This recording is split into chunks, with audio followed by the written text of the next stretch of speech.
and welcome to Satellite 56. Welcome to Mark chapter 2. We're just going to get straight into it. So before we watch Mark chapter 2, let me reintroduce you to my friend, Professor Noah Tao.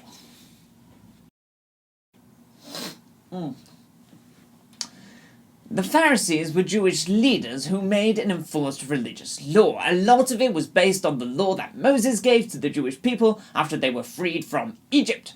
But they also made up their own laws in order to benefit themselves and to oppress others. For example, fasting is giving up food in order to focus more on God. It was meant to be observed by Jews at the festival Yom Kippur.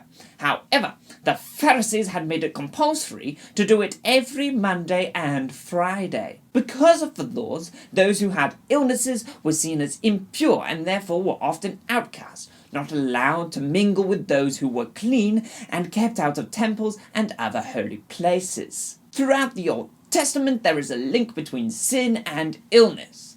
In order for your sickness to be healed, you needed to be healed from your sins as well. Only God could forgive your sins. In order for your sins to be forgiven, an animal or a bird needed to be sacrificed. The most common sacrifice was a dove, as it was the cheapest to buy and widely available. It was also the main option for women. Was it a coincidence that it was a dove that appeared to hover over Jesus when he was baptized?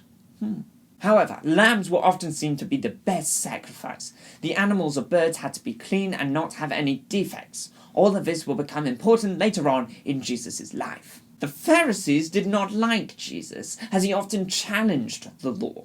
The Pharisees, as well as the majority of the Jewish people, also didn't like tax collectors, as they were seen as betraying the Jewish people because their job was to collect money for the Roman authorities.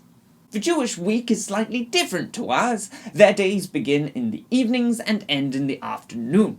The Sabbath is a day of obedience to God, and therefore no work is to be done. Everything has to be prepared the day before. It lasts from Friday evening to Saturday evening. The Sabbath was in recognition of the seventh day of creation when God rested. It comes straight after the sixth day of creation when humans were created. It was a gift from God to humans so they too could rest. And that's all for this week. I'll be back next week to provide you with more thrilling context. I know you love it. Thanks, Professor. Okay, here is Mark chapter 2 in 2 minutes.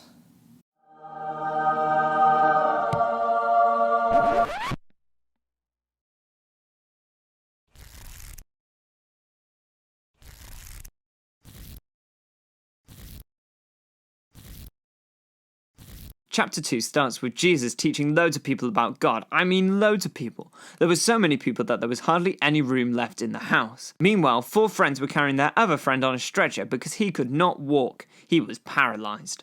Their hope was that Jesus would be able to heal their friend, but when they arrived at the house, they discovered there was no way they were going to be able to get in as it was so busy. They decided to climb up onto the roof and cut a hole in it so that they could lower their friend down to Jesus. They did so, and Jesus was so impressed with their commitment to their friend and their belief that Jesus would be able to heal him. He said, "My son, your sins are forgiven." Some other teachers who were watching were outraged. They began to think angry thoughts. After all, only God could forgive sins, so why was this Jesus fella claiming that he could? But Jesus heard their thoughts and said, "Why are you grumbling? Which is easier to say, your sins are forgiven, or get up, pick up your mat and walk? Here, let me show you that I have authority to forgive sins." Jesus turned to the paralyzed man and said, "Get up, pick up your mat and walk." And so the paralyzed man did, and everyone was amazed. Jesus then preached by the Lake of Galilee. As he was walking, he met a tax collector named Levi. He called Levi to follow him. Later, they had dinner together. The Pharisees were appalled that Jesus was having dinner with outcasts and tax collectors. But Jesus replied, "People who are well do not need a doctor, but only those who are sick." Another time, some people asked Jesus why his disciples weren't fasting like other people's disciples. Jesus told them that you wouldn't expect guests at a wedding to go without food. Jesus compares himself to a bridegroom, but that one day the bridegroom will be taken away, and then his disciples will fast. One Sabbath, Jesus was walking with his disciples, and they began to pick ears of corn. The Pharisees were outraged. They complained it was against the Jewish law to gather food on the Sabbath.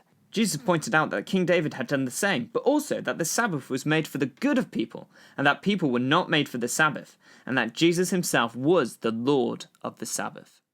So, what can we learn from Mark chapter 2? Well, here are the 5 points that we're going to take away from this week. Point number 1. Jesus makes it very, very, very clear that he has authority to forgive sins as well as to heal people from their physical sickness. And if the Jewish people believe that only God can forgive sins and Jesus also can forgive sins, what does that make him? Point number 2. Jesus came for the outcasts and the sick. He came for those who were downtrodden and forgotten about, those who had been pushed aside by society. Often we can feel like outcasts too. That's good news for us, isn't it? Because if Jesus came for the outcasts, that means he also came for me and you. Point number 3. Jesus hints that one day he'll be taken away from his disciples and then they will fast. As well as focusing more on God, fasting also took place when people were mourning the loss of someone. Is this a hint that Jesus knew that he was going to die in such a way that his disciples were going to fast? Point number 4. Jesus calls himself the Son of Man. Now the Son of Man shows an identity with us as man or humanity. Jesus was one of us. But the Son of Man also refers to this idea of a Messiah. The Messiah was foretold to the Jewish people and was someone who would free the people from the foreign authorities. Prophecies said it would be a strong warrior, but there were also prophecies that talked of a servant king, a king who would act as a servant. Could Jesus be in fact both? Point number 5. Jesus also calls himself the Lord of the Sabbath. Jesus said that the Sabbath was made for people. It was a gift. How often do we give ourselves a day of rest? Even in these times we are finding ourselves increasingly busy doing lots of different activities. Do we ever take a day just to do nothing and to focus on God? Hopefully you've taken away something from this video, and I hope that you've enjoyed it. Please read Mark chapter 3 for next week, or watch the Mark chapter 3 reading that will be on this channel on Monday, and I shall see you next week. Goodbye.